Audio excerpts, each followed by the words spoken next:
अस्सलाम वालेकुम, मैं हूँ नादिया तनवीर और आप देख रहे हैं all about baking by Nadia Tanveer. तो जनाब, आज मैं आपको जल्दी से क्विकली ये आपको केक पॉप्स बनाना सिखा रही हूँ मेजरमेंट्स के साथ कि आप कितने ग्राम का क्या लोगे और क्या इसमें ऐड करेंगे। ठीक है, तो जनाब ये सब सीखने के लिए नज़रें मेरे हाथों में रखिएगा और मुझे सुनते जाइएगा। ये मैंने बनाया हुआ था जी हमारा चॉकलेट अलास्का केक। ठीक है, आपने इस पे मॉइस्ट केक ही लेना है तो ज़्यादा बेहतर है, उसका टेस्ट बहुत अच्छा आता है। अदरवाइज़ अगर आप स्पंज केक लेते हो जो ऑयल के बगैर होता है, फैटलेस होता है, तो वो बड़ा ही अलग सा टेस्ट आता है। ठीक है, अब आपने जो है ये मैंने स्पंज लिया, आपने कोई भी रेसिपी से बेक कर लो, आपकी अपनी मर्ज़ी है, मेरे चैनल की कर लोगे तो वेल एंड गुड। और ये है जी अलास्का वाली जो मैंने चैनल पे आपको सिखाई है। ठीक है, आपने लेना है इसमें 300 ग्राम। 300 ग्राम वाला मैं अभी आपको सिखा रही हूँ, इससे आपके तकरीबन 10 से 12 आराम से बन जाएंगे, 25 ग्राम अगर उनका वेट होता है तो। अब जनाब ये देखिए 300 ग्राम मैंने ये केक ले लिया। ठीक है, अच्छा कुछ लोग क्या करते हैं, अगर उन्होंने केक पॉप्स बनाने होते हैं तो गरम गरम ही जो केक बाहर निकलता है ना, उसी को ही ब्लेंडर में या चॉपर में डाल के साथ ही उसे मिक्स कर देते हैं और उसमें थोड़ा सा बटर डालते हैं या थोड़ी सी गनाश डालते हैं, वो उसी वक्त ही पूरा जुड़ जाता है अपने मॉइस्चर से ही, वो अंदर बिल्कुल ट्रैप हो जाता है उसका मॉइस्चर, वो भी बहुत मज़े का लगता है। अच्छा, अगर आप गनाश नहीं डालना चाहते इसके अंदर, तो आप इसके अंदर थोड़ा सा बटर डाल सकते हो या आप इसके अंदर थोड़ा सा दूध डाल लो या थोड़ी सी क्रीम डाल लो, जिससे बस ये चीज़ बाइंड हो जाए। लेकिन सबसे बेस्ट ये है कि आप इसमें चॉकलेट गनाश डालिए।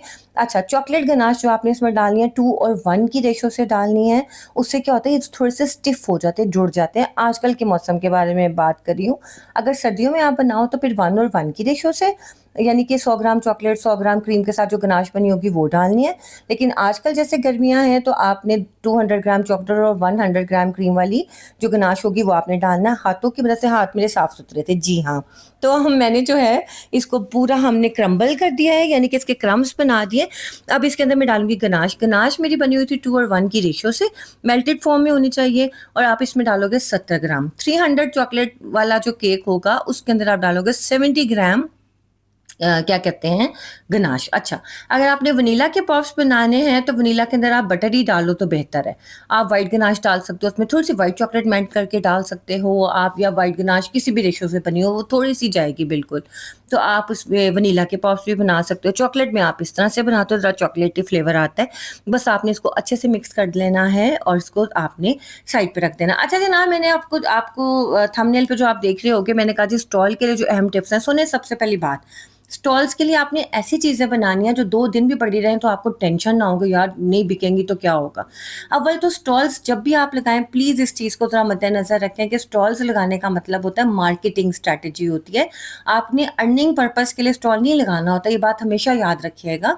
स्टॉल लगाने का मतलब सिर्फ़ और सिर्फ़ आपके ब्रांड की मार्केटिंग होती है, उसमें आपकी अर्निंग का कोई हिसाब किताब नहीं होता। क्योंकि देखें, हम जिस जगह पे स्टॉल लगाते हैं वहाँ पे 10 लोगों ने और स्टॉल लगाए होते हैं और ज़रूरी नहीं हर बंदा आपके स्टॉल से आके ले। हाँ, एक चीज़ है जिसकी वजह से हर बंदा आपसे ले सकता है, वो आपके प्राइसेस हैं। सब लोगों से कम प्राइस अगर आपने रखे होंगे, अगर सब लोग 200 रुपये का केक का स्लाइस बेच रहे हैं, आप 100 रुपये रखोगे तो ऑब्वियसली आपके पास रश ज़्यादा होगा। अगर आप थोड़ा सा भी मतलब सिर्फ इतना चाहते हो कि आपको उतना ही पैसे मिले जितने के आपको इन्वेस्ट किए हैं, लेकिन आप चाहते हो कि आपके ब्रांड को लोग ज़्यादा जाने या आपके काम को लोग ज़्यादा जाने, या एक दफ़ा जो आपका केक खा ले बार बार आपसे केक खाने के लिए आए, आपको पता है आपके केक का टेस्ट बहुत अच्छा है, देन आपने फिर इसकी प्राइस लो रखनी है। लेकिन इससे अगर आपकी कॉस्ट पूरी नहीं हो रही तो सुने फिर फ़ायदा नहीं है कि लोग भी नहीं आ रहे हैं, कॉस्ट भी नहीं पूरी हो रही है।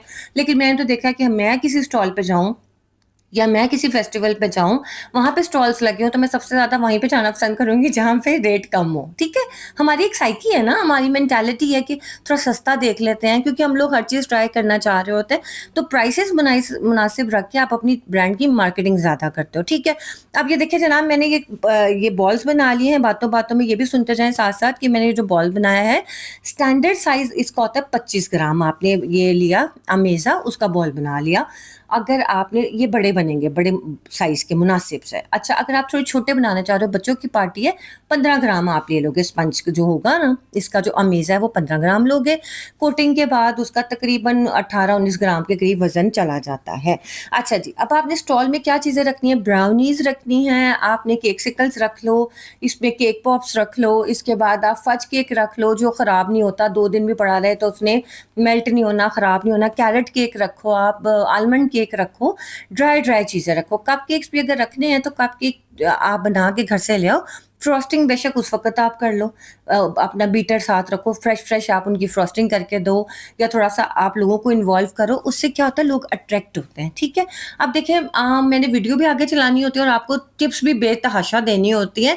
तो अब ये देखिए मैंने एक खाली चॉकलेट मेल्ट की है, उसमें मैंने कोई ऑयल, कोई चीज़ नहीं डाली, सिर्फ़ थोड़ी-सी मैंने डार्क चॉकलेट मेल्ट करके माइक्रोवेव में 30 सेकंड्स मैंने उसके अंदर ये जो केक पॉप्स की स्टिक्स होती हैं उन्हें डिप कर के केक पॉप्स के अंदर इंसर्ट करके मैंने फ्रिज में रख दिया आधा घंटा के लिए। उतनी देर में मैं अब अपनी जो है ये व्हाइट चॉकलेट इसको मेल्ट कर रही हूँ। ये मिल्कीज़ की व्हाइट चॉकलेट है और मेरी पड़ी-पड़ी थोड़ी-सी येलोइश हो गई है, टेस्ट में कोई मसला नहीं आया लेकिन कलर थोड़ा-सा चेंज हो गया है। अब ये देखिए मैंने 120 ग्राम इसमें चॉकलेट ली है। अच्छा वैसे अगर आपने जो इतने केक पॉप्स बने हैं इसके लिए 200-250 ग्राम चॉकलेट मेल्ट करनी पड़ती है। इसकी टिप ये है कि आपने हमेशा कप में मेल्ट करनी है, आपने किसी प्याली, किसी बाउल में नहीं करनी, क्योंकि कप में ये होता है कि जब आप चॉकलेट मेल्ट करते हो तो वो अच्छे से डीप हो जाता है आपका केक पॉप। प्याली वगैरह में ना वो पहले से ही सारी चीज़ें लगी रह जाती हैं तो आपका घूमता नहीं है, जो केक पॉप आप डिप करते हो चॉकलेट के अंदर। तो हमेशा कैंडी मेल्ट्स हैं आपके पास या चॉकलेट है तो आपने उसे कप में ही मेल्ट करना है, आपने प्याली बाउल में नहीं करना, ठीक है? क्योंकि कप हीट रेजिस्टेंट होते हैं, मतलब हम गरम-गरम चाय भी तो उसमें पीते हैं ना, जब आप माइक्रोवेव करते हो, जैसे मैंने आपको शायद पहले आइसोमाल्ट मेल्ट करना सिखाया था, तो मैंने यही सिखाया था कि सुने आपने जो है उसको कप में मेल्ट करना है, किसी और चीज़ में नहीं करना, ग्लास में कर लो। अब ये मैंने कर लिया। अच्छा देखो व्हाइट चॉकलेट को डाई किस तरह से करते हैं, व्हाइट चॉकलेट को डाई करने के लिए हमेशा पाउडर कलर यूज़ किए जाते हैं, कैंडी लेक कलर्स उनका नाम होता है, किसी भी ब्रांड के ले लो। ये मैंने मिलेनियम के भी पहले यूज़ किए थे, ये मैंने शिफ्यालिटी से लिए थे, लेकिन मिलेनियम के पाउडर कलर बेहतरीन हैं। आप उनके पाउडर कलर बटर क्रीम में यूज़ कर सकते हो, फॉन्डेंट में यूज़ कर सकते हो। इनफैक्ट आप इसको व्हाइट चॉकलेट में बेफ़िक्र होके कर सकते हो। मैंने एक शॉकिंग पिंक कलर का थोड़ा-सा डाला तो हमारी जो चॉकलेट थी व्हाइट वाली वो हमारी पिंक में टर्न हो गई। अच्छा पर्सनली मुझे केक पॉप्स, केक सिकल बिल्कुल नहीं पसंद। माशाल्लाह 2 साल हो गए मुझे यूट्यूब पे बनाते हुए, सिखाते हुए, मैंने आज तक नहीं ये सिखाया, पता नहीं क्यों नहीं सिखाया। लेकिन मुझे इतनी रिक्वेस्ट आ रही थी पिछले दिनों, हमारी बहुत प्यारी यूट्यूब फैमिली मेंबर है, मुझे सॉरी नाम भूल गया, मेरे ज़हन में आपकी रिक्वेस्ट थी तो मैंने कहा सुने मैं सबसे पहले आपकी ये रिक्वेस्ट पूरी कर देती हूँ, क्योंकि मैंने अभी केक रिसेंट ही बनाया था तो मैंने बच्चों को कहा खा लो, कहते नहीं मम्मा अभी मूड नहीं है। मैं कहा है मूड नहीं है, नहीं तो ना सही मैं यूट्यूब से सिखा देती हूँ। तो इसलिए फिर मैंने केक पॉप्स जो हैं वो बनाए। ठीक है, अब देखो चॉकलेट हमारी मेल्ट हो गई थी। अच्छा अगर आपको लगे ना कि नादिया चॉकलेट मेल्ट नहीं हो रही, आप उसमें 1 से 2 टेबलस्पून ऑयल के डाल सकते हो ताकि वो अच्छी रनी फॉर्म में आ जाए। ठीक है, आप सेफ साइड डाल सकते हो, कोई मसला नहीं है। वैसे ना डालें तो सबसे बेहतर है, लेकिन अगर डाल रहे हैं तो इट्स ओके। अच्छा ये स्टेप बहुत मुश्किल होता है। बज़ाहिर आपको लग रहा होगा कि नाते ये तो बहुत आसान है, नहीं सुने कोई आसान नहीं है। अक्सर इसकी जो स्टिक है वही निकल के बाहर गिर जाती है। अगर आपने अच्छे से उसको सेट ना किया हो या आपका केक पॉप अच्छा ठंडा ना हुआ हो, इसलिए मैंने आपसे कहा कि 2 और 1 की रेशियो से आपने गनाश इसके अंदर डालनी है। उससे ज़रा ये ज़्यादा अच्छे जुड़े और हार्ड हो जाएँगे, खाने में भी मज़े के लगेंगे। ठीक है? अब आपने जो है इसको इस तरह से झाड़ना होता है। जो कैंडी मेल्ट्स होती है ना वो बहुत अच्छी होती है, लेकिन अनफॉर्चुनेटली हमारे पाकिस्तान में इतनी अच्छी कैंडी मेल्ट्स नहीं मिलती जिससे इतना प्यारा या कैंडी कलर्स आते हैं या चॉकलेट अच्छे से मेल्ट होती है। हमारे जो चॉकलेट कलर्स भी अच्छे नहीं मिलते हैं, मिलते हैं तो आउट ऑफ रेंज होते हैं।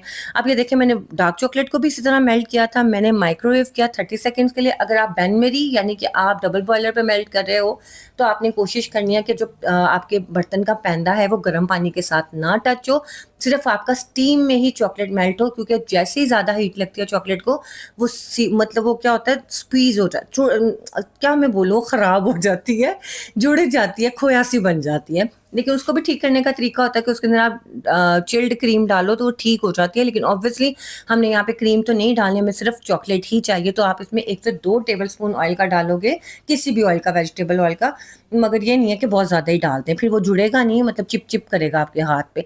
तो जनाब मेरे पास अब डमीज़ थी, वो सारी नीचे पड़ रही थी और सारी डमीज़ ही तकरीबन गंदी सी हुई हुई थी कि उनके ऊपर हम कुछ ना कुछ मैं आपको सिखाती रहती हूँ। तो ये मेरे पास एक कार्डबोर्ड वो ये स्टायरोफोम का टुकड़ा पड़ा था, इसी के डब्बे में पड़ा था, फिर मैंने वही निकाला। मैं कहा चलो यार इसी से ही उसके ऊपर रखते हैं। हमेशा आपने जो केक पॉप्स है उन्हें सीधा करके रखना है, ठीक है?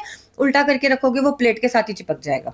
अच्छा जी, अब आप कहोगे पैसे इसके क्या होते हैं? सुनिए मुझे नहीं पता, मैंने आज तक नहीं सेल किया, ना केक सिकल्स हाँ 1-2 दफ़ा किए हैं, लेकिन उनका साइज़ बड़ा होता है तो वो 250-300 ईच के दरमियान आ जाता है। अब केक पॉप्स का मुझे नहीं पता, लेकिन आइडियली मुझे लगता है 150 या 120 या 200, इससे इसके दरमियान ही होता है। लेकिन अगर ज़्यादा डेकोरेशन हो या ऊपर फॉन्डेंट चढ़ी हो, कुछ लोग इसके ऊपर फॉन्डेंट भी चढ़ा देते हैं, या बहुत ज़्यादा डेकोरेशन हुई हुई है, या साइज़ थोड़ा सा बड़ा है, बॉल्स का 25 ग्राम से ज़्यादा है, 30 ग्राम का है, या 25 ग्राम से ही है, तो फिर कम से कम 200 तो होना। जितनी चीज़ें महंगी हो गई हैं, केक इतना महंगा है, चॉकलेट इतनी महंगी है, फिर ये वाइट चॉकलेट इतनी महंगी हो गई हुई है, तो ये चीज़ें हैं, ठीक है। अच्छा, अगर आपने कुछ स्प्रिंकल्स डाल दें तो स्प्रिंकल आपने इसके ऊपर ही डाल देने हैं। जैसे अभी ये चिपक रही होगी, ठंडी नहीं हुई होगी, क्योंकि बाद में फिर ये चिपकेगी नहीं, ठीक है, इसमें स्प्रिंकल्स नहीं लगेंगे। तो जनाब, हम बात कर रहे थे स्टॉल्स की। स्टॉल्स का मैंने आपको बता दिया कि स्टॉल से आपने अर्निंग का ध्यान नहीं रखना, आपने सिर्फ अपनी ब्रांडिंग का ध्यान रखना है कि मेरे ब्रांड को ज़्यादा से ज़्यादा लोग जाने, उनको ज़्यादा से ज़्यादा लोग आपकी जो ब्रांड है उसके टेस्ट के बारे में अवेयरनेस उन्हें मिले कि भाई ये बहुत मज़े का केक है, दोबारा भी हम खाएंगे। दूसरी बात यह है कि आपने चीज़ें वही रखनी है, खुदा के लिए व्हिप क्रीम केक्स ना लेके जाया करेंगे इस तरह के स्टॉल्स वगैरह पे, वो बिल्कुल बेकार हैं। स्टॉल्स पे आप देखो, अगर कोई खरीदता है तो ठीक है, ना खरीदे तो उसके बाद क्या होता है, आपको प्रॉब्लम यही आती है कि यार अब इसको कहाँ सेल आउट करें ना। फ्रिजों में इतनी जगह नहीं होती है, चिलर्स होते हैं कईयों के पास नहीं होते। तो ये जो इस तरह की चीज़ें होती है ना, केक पॉप है, केक सिकल है, ब्राउनी है, वो आप आम भी रख दोगे ना तो ख़राब नहीं होती हैं इतनी जल्दी। और ज़्यादा गर्मी सर्दी का या एसी वगैरह का भी इतना इशू फ़िलहाल नहीं होता, गर्मी के मौसम की मैं बात कर रही हूँ। सर्दियों में तो आपको पता सत्य ही है ना, कोई मसला होता ही नहीं है। अच्छा जी, दूसरी बात, आप 3 मिल्क केक ज़रूर रखा करो। कोई भी स्टॉल लगाओ उसमें 3 मिल्क केक बड़े-बड़े कंटेनर्स में डाल के रखो, वो बहुत फिज़िबल भी, मतलब बहुत ईज़ी रहता है आपके लिए। आपने जैसे कंटेनर में से स्लाइसेस निकाल-निकाल के दिए, 3 मिल्क केक वैसे ही पाकिस्तानियों को बहुत पसंद है, और जो बाकी बच जाता है आप उस कंटेनर के ऊपर डब्बे के ढक्कन लगाते हो, उठा के फ्रीज़र में डाल देते हो, फ्रिज में डाल देते हो। उनके ख़राब होने का कोई खदशा नहीं होता, आप अगले दिन भी उसको लेके आ सकते हो। तो 3 मिल्क केक बहुत अच्छे होते हैं, ब्राउनीज़ बहुत अच्छी हैं, केक पॉप, केक सिकल और फज केक हैं, कैरेट केक है, आलमंड केक है, इसके अलावा वॉलनट केक होते हैं, फिर उसके बाद प्लम केक होते हैं। मैं तो कभी ज़िंदगी में स्टॉल लगाऊँ ना तो मैंने यही चीज़ें रखनी है। तो सुनिए, ये छोटी-सी टिप थी। मुझे बहुत क्वेश्चन आते हैं कि नादिया हम स्टॉल लगाना चाहते हैं, मैं थोड़ा-सा गाइड कर दूँ, तो जानिए ये मेरी छोटी-सी अक्ल के हिसाब से मैंने आपको गाइड किया है। जितना मेरा महदूद नॉलेज है, मैंने उस हिसाब से आपको बेहतरीन टिप्स दी हैं कि सोने स्टॉल जब भी लगाओ, आप ये चीज़ें रखो जिसमें अगर नहीं भी सेल आउट होती ना, तो आप बाद में उसको रख के सेल कर सकते हो, वो ख़राब ना हो, ठीक है ना? ये व्हिप क्रीम वाले इशू बड़े से आते हैं। हाँ, आप डिज़र्ट वो बना सकते हो, डिज़र्ट कप्स बना सकते हो, वो भी सेफ़ हो जाते हैं, उनका भी मसला नहीं ख़राब होने का। डिज़र्ट कप्स बहुत चलते हैं क्योंकि लोगों को ना जो चीज़ ईज़ी टू हैंडल होती है ना, बड़ी पसंद आती है। कप हाथ में पकड़ा, चम्मच पकड़े और चलो भई जनाब लेके चलते गए इधर-उधर, इधर-उधर। तो मैं तो खुद स्टॉल पे सस्ते स्टॉल ज़्यादा अट्रैक्ट करते हैं, अच्छे और सस्ते। फिर आपका ये होता है कि जहाँ पे भी कभी दोबारा स्टॉल लगाते हो, आपकी जो ऑडियंस है या आपके जो क्लाइंट्स हैं वो मुड़-मुड़ के आते हैं कि भई यार ये तो बड़ा अच्छा काम है इसका और बड़े मुनासिब प्राइस है। उसके बाद जब वो फ़ैमिलियर हो जाते हैं आपके टेस्ट से, फिर आप अपने प्राइस इंक्रीज़ करते हो कि देखें कस्टमाइज़ केक का ये रेट है, वैसे ये रेट है। तो एक चीज़ का अंदाज़ा हो जाता है। ठीक है सोने, उम्मीद है कि आप में से जो भी कभी स्टॉल लगाना चाह रहे हैं, उनको थोड़ी-सी मेरी वज़ह से तो हेल्प हुई होगी ना? हाँ जी। अच्छा जी, ये देख लीजिए, ये इनकी फाइनल लुक है। मैंने बड़े ही गंदे-मंदे और सादे बनाए हैं क्योंकि देखो बहुत मेसी है यार, ये चॉकलेट मेल्ट करने वाला काम मुझे इतना मेसी लगता है। मैं कहती हूँ सारी दुनिया के काम करा लो, चॉकलेट वाले काम मेरे से ना कोई करवाए। एनीवेज़, मैंने आपको सिखाना था, जानिए जिसकी बहुत ज़्यादा रिक्वेस्ट थी, मुझे नाम बिल्कुल भूल गया है, लेकिन आपने मुझे कमेंट करके बताना है कि मैंने आपकी ये वाली जो रिक्वेस्ट है पूरी कर दी है, और आपको इससे कोई फ़ायदा मिला है कि नहीं मिला है, आपने मुझे ज़रूर बताना है। इंशाल्लाह अच्छी सी प्यारी सी वीडियो के साथ फिर हाज़िर होंगी 1-2 दिन में। अपना ख्याल रखिएगा, दुआ में याद रखिएगा। अल्लाह हाफ़िज़।